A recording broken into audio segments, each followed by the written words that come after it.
Trump manages to find loopholes after White House Chief of Staff John Kelly attempts to impose discipline with the president holding secret nighttime meetings with staffers to exert control.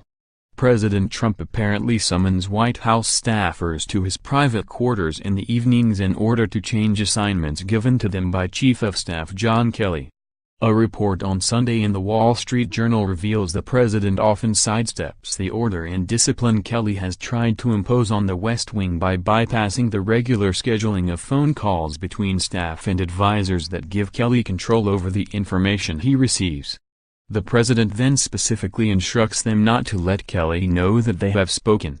According to the report, some of the president's friends have even been known to use the First Lady Melania Trump as a way of getting messages directly to the commander-in-chief.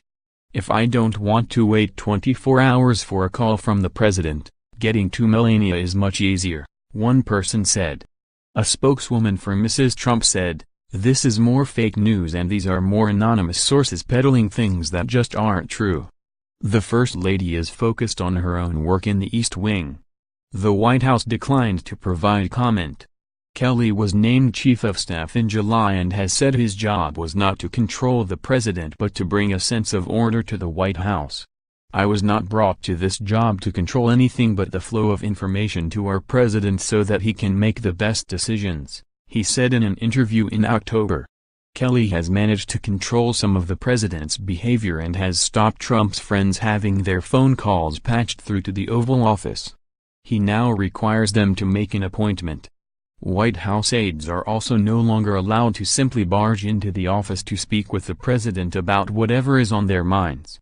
However, a White House insider says Trump has developed workarounds to dodge Kelly's rules.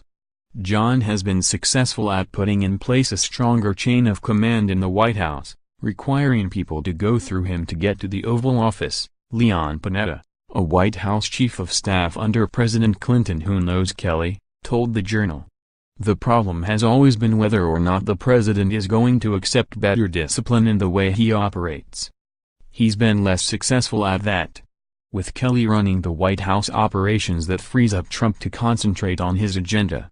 This is all just inevitable," a person close to Trump told the newspaper. "It's not that Mr. Kelly is wrong, we all know he's terribly competent."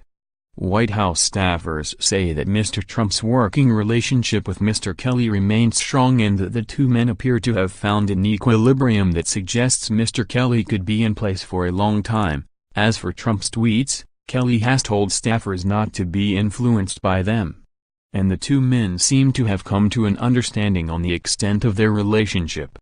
"Kelly is too much of a general, and Trump is too much Trump," a White House official told the newspaper, adding that the president holds his chief of staff in high regard. At a briefing on Hurricane Maria relief efforts in Puerto Rico earlier in the fall, Mr. Trump noted Mr. Kelly's presence in the back of the room. "He likes to keep a low profile, look at him sitting in the back," Mr. Trump continued.